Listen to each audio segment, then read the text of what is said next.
Thanks, Roger. You can hear me, right? The mics are working. Okay, so welcome back, everyone. I'm very happy to be the after-lunch speaker on the first day of the conference. What this means is that I hope you guys stay awake, because if you fall asleep, I'm going to fall asleep too, because it's slowly starting to get late in California. So let's see. So anyways, it's a pleasure to be here. A very impressive stage. Kind of feels like you should have some acrobats come in and entertain you while I just blabber on, but I'm sorry there's no acrobats, so I'm just going to be talking about this work, which is joint work with Zvika Barkersky, who's from the Weizmann Institute, and then Paul Cristiano, formerly from UC Berkeley, now at OpenAI, Urmila Mahadev, who's a student who just graduated from UC Berkeley, and Umesh Vazirani, who's at UC Berkeley. And I like the work that I'm going to tell you about today because I think it does something interesting, which is bring in a lot of the techniques that have been useful in the analysis of device-independent protocols, so these kind of self-testing techniques that we know how to use when we have Bell inequality violations, and it's bringing these techniques in to a regime where we don't have Bell violations because we have a single quantum device. And what we're going to do in this work is replace the Bell inequality violations by some post-quantum cryptography assumptions. So I'm going to tell you all about this, but let me start a little bit broadly as people are coming in. So I think we're sort of at a very interesting time in quantum computing. So if you look back to the past 20 or 30 years, I could call these quantum computing 1.0. So quantum computing really started with a double bang, right? So we had the bang of unconditional security in quantum cryptography, and then we had the bang of quantum algorithms solving classical problems for which we don't have classical efficient algorithms. And to sort of remember how mind-boggling these discoveries were, it's nice to look up there's this very nice paper by Bernstein and Vazirani that founded quantum complexity theory. And if you read it, they put it in this way, and it's a very strong observation, which is that, look, if we were able to build these machines, these quantum computers, then quantum computers would pose a challenge to what's sometimes called the efficient Church-Turing thesis, which is the assumption that any process that can be implemented in nature can be simulated efficiently on a Turing machine. And so if quantum computers can be built, then they would implement a process that can be implemented in nature, and so they should be simulated by classical Turing machines, but we don't have classical Turing machines that implement factoring algorithms in polynomial time, and so you have a challenge to that thesis. But this was all very theoretical because we don't have the quantum computers, right? In order to implement Shor's algorithm, you'd need a computer that has 2,000 logical qubits, and we don't have such a thing, right? We have these kinds of pictures, but of course they're not computers. Inside, who knows what is going on, right? So this is all a very theoretical debate, and so now 20 years have passed, and through these 20 years, we've really seen one of those bangs live its promise, which is the bang of quantum cryptography, right? And we're hearing this throughout the week. There's been lots of implementations, lots of very successful demonstrations of quantum cryptography, and not so many successful demonstrations of quantum algorithms, right? I think now we're entering an interesting time because in a way we sort of scaled back our expectations, right? We're no longer thinking about 2,000 qubit computers. Instead, we're thinking about 72 qubit or even 72 qubit. I'm not sure that one really exists, but let's say 40 qubits quantum computers. So it's the era that my colleague John Preskill calls the NISQ era. So this stands for Noisy Intermediate Scale Quantum Devices. And what I find interesting is that it's kind of scaling back, right? Because now you have smaller devices, which is a bit strange because time has passed. But what I find interesting is not only the experimental implications that this has and the experimental challenges, although I find it pretty fascinating.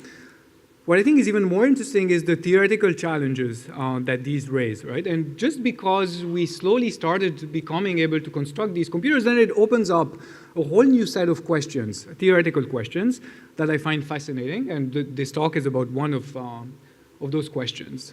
So we're in this era where there's no fault tolerance. There's medium-scale quantum devices.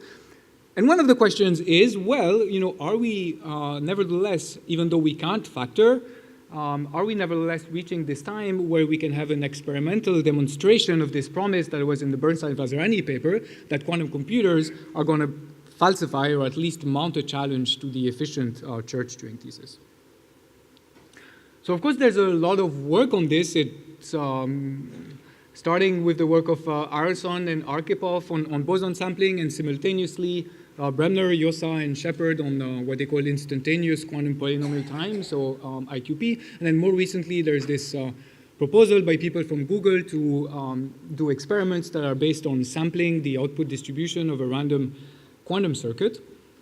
So these are all proposals that are designed to propose tasks, sampling tasks generally, that can be implemented efficiently on a device that has, quantum device that has 50 or 60 qubits, but that couldn't be simulated, at least not efficiently, on even the best classical supercomputers, I'm sorry.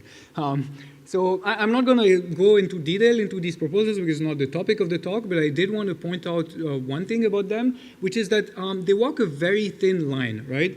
So when I wrote 50, 60 qubits, it's really at least 50 and at most 60. So why at least 50?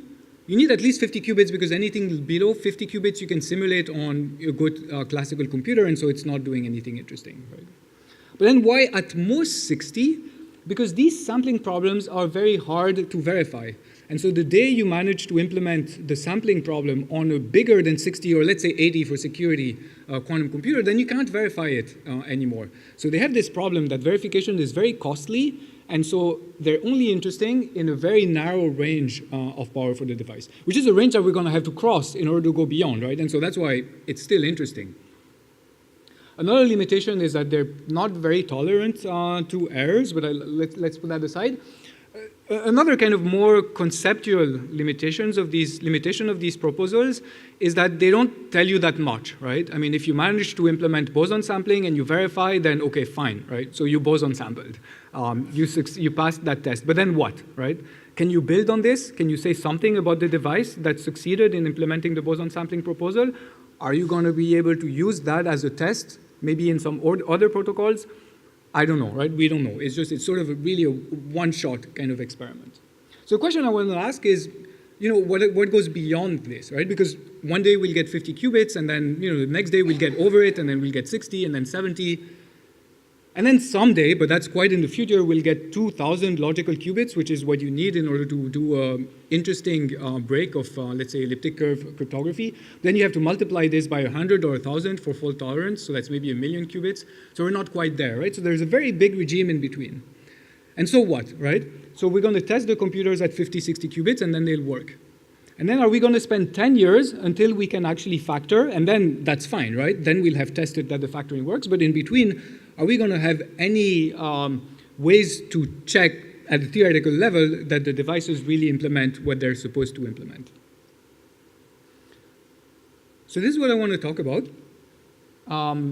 Whether we can achieve verifiable tests of quantumness in this intermediate regime. And I have to say that this is a theoretical talk, right? So I'm not going to give you any practical protocol. So this is definitely going to be more towards the right-hand side, but I think it's making a step in the right direction. So let me say a little bit more concretely what we're trying to achieve. So the setup is like this. So there's going to be a quantum device that's an uncharacterized, untrusted quantum device. It exists there maybe in the cloud. So the picture is a credit of IBM's 5-qubit quantum computer. And then there's a verifier that's a trusted entity that has a laptop. It's a classical verifier. It's you or it's me. And we're interacting with this device through classical communication. And our goal is to try to demonstrate, to be convinced that this quantum device is achieving something interesting. So it can prove to us that it's doing a quantum task, where I'd have to define what I mean by a quantum task. And maybe we can even go further and use the device in order to do protocols that we're interested in. So there's going to be assumptions. And the main assumption that I'm going to make is that this quantum device does not, it can be what it wants. It can be a fully-fledged quantum computer, but it does not have the ability to break post-quantum cryptography. Right? So post-quantum cryptography is, for example, not RSA, right? But there's other examples, learning of errors problem or something. So this is, I don't know if you know, there's been a competition organized last year by NIST to select new standards for classical cryptography. And so post-quantum cryptography are classical crypto systems that are believed to be secure against quantum computers, right? And so I'm just making the assumption that my quantum device didn't break a classical crypto system that no one thinks it can break. Okay? So that's just the one computational assumption that I'll place in the talk. It's an important assumption because if you think about my scenario there, it's a very asymmetric scenario, right? I mean, someone has a quantum computer and someone only has a classical computer. How can the classical computer put any control over the quantum computer if that computer is so much more powerful? Now, by making the cryptographic assumption, we're restoring symmetry. And so the kind of things that we can do, for example, that we're going to do is assume that the verifier initializes a classical crypto system. So there's a public key and a private key. The public key will go to the device, but the private key will stay in the hands of the verifier. And you can think of this private key as also holding some trapdoor information that's going to allow the verifier to perform some computations that are believed to be hard for the quantum device. So that's the one handle that we're giving our classical verifier. And the question is, under that assumption, what we're trying to do is the following. What we'd like is to have a protocol that lets us efficiently determine that this quantum device is performing some kind of a quantum task. And we'd like to go a little bit beyond. We'd also like to have a characterization of the device. So how did it get there? It had to make this or that kind of measurement, or can I make this kind of claims? And also, we'd like the task to demonstrate something useful. And so in the particular example of this talk, it'll be randomness generation or randomness expansion. So that's the setup. And so now let me say a little bit more detail what the protocol is going to look like. So our protocol, so there's a verifier in the device, and it's going to have 4 rounds. So the first round, the verifier initializes some cryptographic system, like a classical crypto system. I'll tell you what this is on the next slide, and sends the public key information to the device. Then the device is supposed to reply with a classical string that I'm going to call the commitment, but it's just a classical bit string that goes back from the device to the verifier. And then the important part is now the verifier is going to select one of 2 challenges. There's the 0 challenge and the 1 challenge. It's going to send either one of them to the device. The device is going to send back an answer to the challenge, and the verifier will check if this answer is correct or not. Right? So that's just the general picture. And so what we're going to do, and I'll tell you how we do it on the next few slides, is that we're going to show that because of the properties of the crypto system, it's impossible for anyone, the classical device, quantum device, no one has the possibility of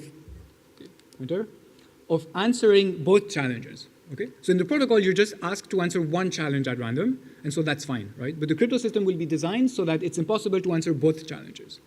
Okay? And so now that I claim that this is enough to guarantee that any device that succeeds in the protocol must be quantum. Why is that the case? Well, because if you had a classical device that succeeds in the protocol, which means that it's able to answer 0 challenges, and it's also able to answer 1 challenges, because it's classical, I can rewind it, right? I can run it twice. And so it's capable of answering both 0 challenges and 1 challenges. And then I'm going to show you on the next slide that if you can do that, you can break the crypto system. So any classical device that succeeds in my protocol must break the cryptography. Whereas a quantum device, it's okay, right? It's possible to answer the 0 challenge and the 1 challenge, but not the 2 of them simultaneously, as long as the task that this device is supposed to implement involves some kind of collapsing measurement, right? You make a measurement, you destroy the state, you can't rewind anymore. So this is what we're going to try to achieve. For the expert, I sort of want to point out that it's interesting. This is sort of the opposite of what you try to achieve when you analyze zero-knowledge protocols. So when you design zero-knowledge protocols that you want to be secure against quantum adversaries, you set the protocol up so that it is possible for you to rewind the quantum device. Here we want exactly the opposite, because we want a demonstration that the device has done something quantum, so we want to force it into making a collapsing measurement that cannot be rewinded in order to succeed in the protocol. So let me tell you a little bit about the crypto. So this is the most technical slide, but hopefully it's not that bad. So this is the kind of crypto that we need. So it's called a trapdoor. It's a little bit more. So I'm giving you a simplified version here. So we call this a trapdoor claw-free function. So first of all, what's a claw-free function? It's a function that's 2 to 1, right? So it's like on the picture there, like each image has exactly 2 pre-images. It has the property that it's hard to find claws. So that's just the crypto assumption. It's hard to find two preimages that map to the same image. You can always find one, right? Because you can just take some x, evaluate f, and get y. That's fine, but you can't find the other preimage. And trapdoor refers to the fact that we assume that you can set this function up in a way that, given a trapdoor, you can recover both preimages. So this is actually a pretty standard object in cryptography. So for our protocol, we need a little bit more than what's written on the slide. But we can instantiate this based on the learning with errors assumption, right? So that this hardness of finding clause is such that, well, if you could find clause, then you'd break learning with errors. Okay, so let's assume that this primitive is given to us, and then let's see something interesting that the quantum computer can do using these kinds of functions. Okay? And you can do sort of the obvious thing. And the obvious thing is what? Like prepare a superposition over all, over the domain, evaluate the function on the separate register, and measure. So the image collapses to a certain y, and the preimage collapses to a superposition over the two preimages of y. Right, so the quantum computer has pretty easily managed to create, sorry, I'm not figuring out the thing there, managed to create this superposition between x0 and x1. And so now it can do one of two things. One thing it could do is just go further, measure the preimage, and that would give x0 or x1. If it does that, it hasn't done really anything that impressive, because a classical computer could do the same thing by first selecting x and then evaluating f and getting y, right? It didn't do anything more. But of course, we know that quantum devices are not limited to measurements in the computational basis. They can also do measurements in the Hadamard basis, right? And so what happens if you make a measurement in the Hadamard basis? Well, you're just using your usual Fourier transform, and then you're going, this is like Simon's algorithm, right? And you're going to get a bit string D such that the parity, the inner product of D with the parity of these two strings is 0. So you get an equation in the two preimages. And so this is the extra property that we're going to need of this claw-free function. We're able to show, based on the learning with errors assumption, that there's a construction of such a pair of functions that has the property that it's hard to come up with both a preimage, not the two of them, just one of them, and an equation in their parity. So this is kind of a substitute for finding both preimages, right? So finding both preimages is definitely hard, and now I'm telling you that it's even hard to find just one of them and a valid equation in both of them. Because in a way, it's kind of leaking a little bit of information about both images simultaneously. Okay? So we have this crypto primitive. Let's plug it, let's plug it back in to the protocol to see what we get. So this is the protocol just as before. I'm just going to change, make a little bit more explicit what's happening in this challenge. So the first step, what the device is supposed to, of course I don't know what the device does, right? But what it's supposed to do, is supposed to prepare a uniform superposition of all preimages, evaluate the function, get a y, send y back to the verifier. And now the verifier is going to ask the device to do one of two things, which are the two things that were on the slide before. Either send me back a preimage, meaning make a measurement in a computational basis and tell me what you got, or send me back a valid equation in both preimages, means make a measurement in the Hadamard basis and tell me the equation that you got. So based on the previous slide, the quantum device can succeed in this very easily, right? With probability 1, it's a very simple thing to implement for it. Oh, and this was there before. But by the hardcore bit property that was at the bottom of the slide, we know that it's hard to come up with answers to both challenges simultaneously. And then that's it, right? We're done. What this means is that any device that succeeds in this protocol with sufficiently high probability must be quantum.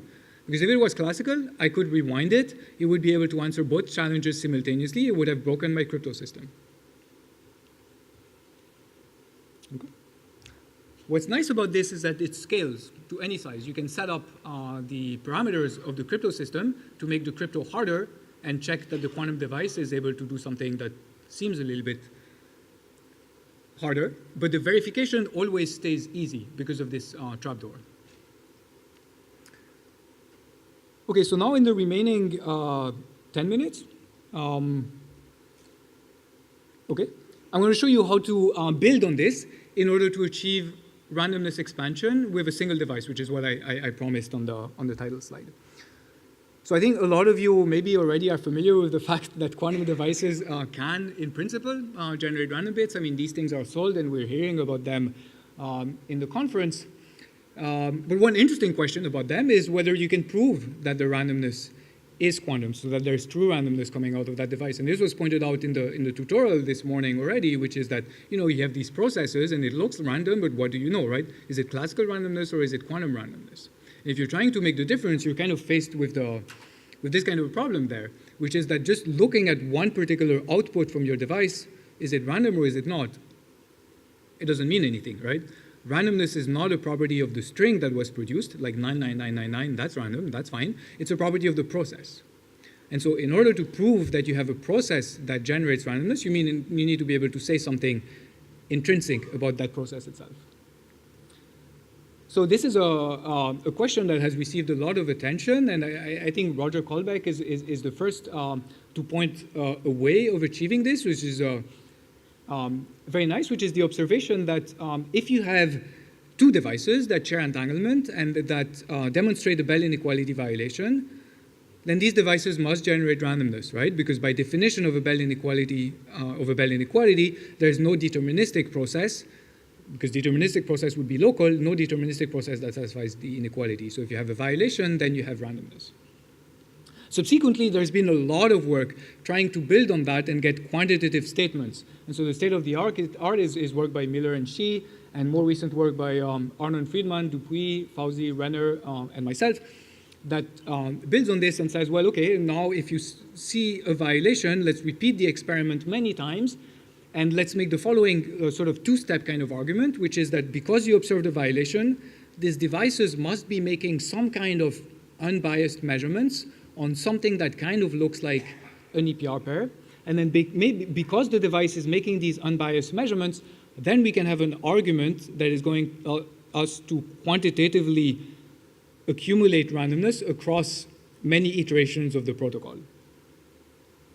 So this works very well, but the first step requires to witness a Bell inequality violation, right? It requires you to have access to these two devices, which is not something that we have here, right? What if you just have one device?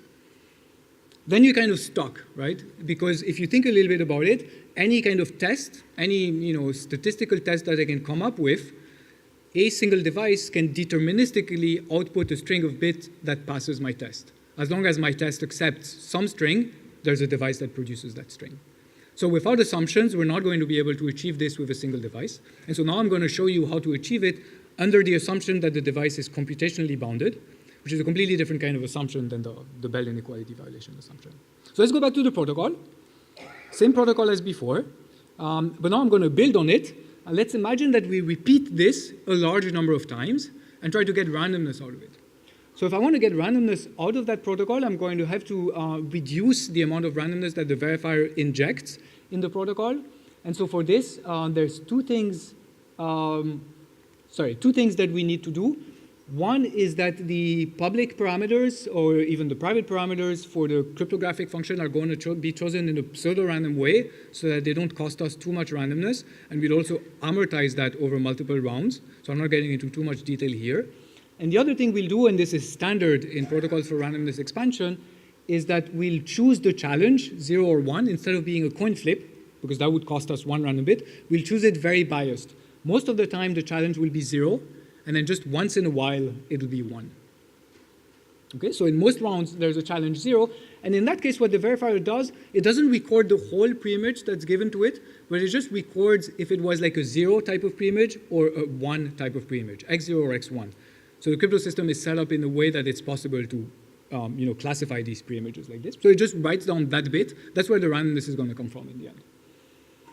And then when there's the tests, then the verifier just checks the equation. Right? Okay, and this I already said. And so once the protocol has ended, the verifier just concatenates together all the bits that it got in the case where the challenge was 0, and then it applies a randomness extractor to those, and then that's the randomness that's produced in the protocol. So I want to just give you an idea of why this string of zeros and ones that just index my preimages x0 or x1 would have entropy in it. And so the security proof, the main step is to argue that because of this hardcore bit property I showed you before, because of the fact that it's impossible to answer both challenges simultaneously, I know that the quantum device must make what I call the collapsing measurement before. So whatever measurements it makes in either case, these must be unbiased. They can't be compatible measurements, because if they were, you could do both of them and you'd break the crypto. Right? So they must be unbiased in a certain way. And we go a little bit further. What we do is that we sort of coarse-grain these measurements. So there's a lot of information flying around in this protocol. We can actually think of them as just binary measurements, where there's two of them for 0 and 1. And then the bit in the case c equals 0 is just the bit that I recorded, right, 0 or 1 for x0 or x1. And in the case c equal 1, I just record a bit that says, was the equation correct or not? So in that case, I just have two binary measurements. And we can argue that these measurements must be mutually unbiased. In fact, they must look pretty much like Pauli sigma x and sigma z measurements. Right? So there's an argument that says that in order to succeed in this protocol, if you look at the device at the right level, then in case c equals 0, it's making a z measurement, and in case c equals 1, it's making an x measurement. Once you've done that, then you're back into, you've proved something similar to what's been proven in the, what you prove in the Bell inequality violation scenario. And so then you can apply some modification of the frameworks that have been applied in that setting.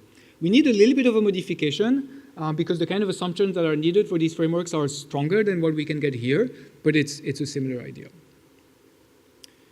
One thing that I want to point out is that one interesting thing that happened on this slide is that we went from a computational assumption, right, that this device is bounded, to an information theoretic guarantee. So the fact that the device makes measurements that look like sigma x and sigma z, that's just a fact. There's no computational assumption. If it didn't break the crypto, it makes these measurements. And so this is what allows us to claim that to show that the randomness that's generated by the device is information theoretic randomness. If the device is bounded, the randomness that comes out of it is indistinguishable from uniform from any adversary. The adversary can be unbounded. The only thing that I need to be computationally bounded is the device for the duration of the protocol. So in the last couple minutes, let me just step back a little bit and mention that, so the kind of things that I described, randomness expansion and much more, this is something, so I already said this, that has been achieved very successfully before in the setting where you have two devices that share entanglement. And in fact, there's much more than randomness expansion that we know how to achieve in that setting. There's a lot of cryptography, right? So for example, device-independent quantum key distribution. And there's also, for example, protocols for delegated computation. In fact, Stacy Jeffrey is going to tell you about the second reference there, one of these protocols tomorrow, I think. So now what we did is port over sort of the first half of this program in the single device setting with computational assumption on the device. And I want to mention that there's additional work by one of my co-authors, Urmila Mahadev, where she achieves much more. So using similar ideas, she gives a protocol for homomorphic encryption of quantum circuits, and she also gives a protocol for verified delegation of quantum circuits. I think this opens up a very nice avenue. So there's really a lot of things that have been done on the left, and I think on the right-hand side, now we can try to achieve similar things or even different kinds of things because we no longer have this constraint that we should be able to do Bell tests. So let me conclude. So just to summarize, I described succinctly to you a protocol. That protocol is a 4-round interaction between a classical polynomial time verifier and a quantum polynomial time device. And this protocol had the property that, well, first of all, there's an easy way for the device to succeed in the protocol. And moreover, any device that succeeds in the protocol, as long as it doesn't break the cryptography, must, in some basis, in some way to look at it, be effectively measuring a basis in the computation, a qubit in the computational and Hadamard basis. And then once we had that, we could leverage it in order to get a protocol for randomness expansion, where the randomness that's generated is really information theoretic quality randomness. So a couple questions. So if you try to implement this, we didn't try to optimize anything, but if you just look at sort of out-of-the-box implementations of LWE, so these require like maybe a couple hundred qubits to get cryptographic security. And then, of course, there's a little bit of overhead. You can think of how complicated is it to evaluate that function. I didn't tell you what the function is, but that's one of the nice things that come with these learning of errors is that it's just linear algebra. So this function f is a matrix multiplication, matrix vector multiplication. So that's what your quantum device needs to be able to do, but it needs to be able to do it in superposition, of course. So I realize that's not trivial, but I think it's easier than factoring. A question that I find very interesting is whether we could achieve similar things removing the interaction altogether. right? So you have to say a little bit precisely what setup you have in mind, but that's the question of being able to publish a string together with a certificate that would ensure that that string has been generated randomly, sort of in a static way. So we don't know how to do that right now. I think it's an interesting question. And that's another question. Okay, I'll stop here.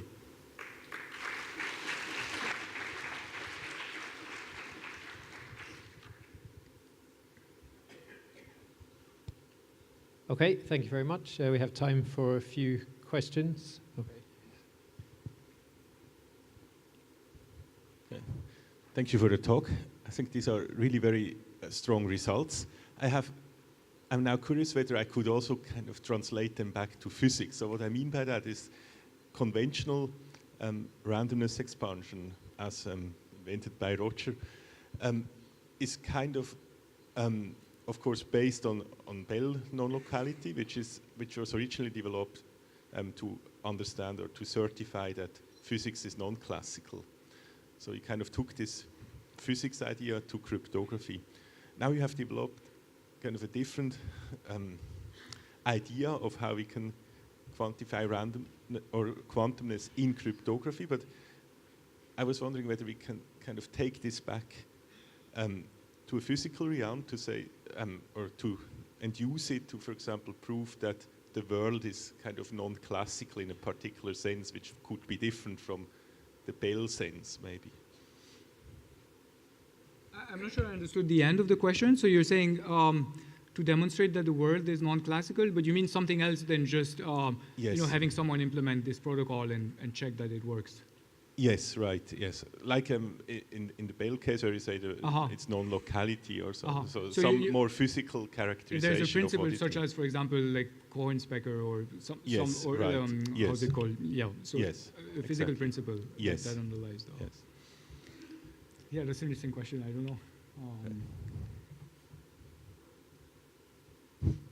Yeah, one of the things about the particular result is that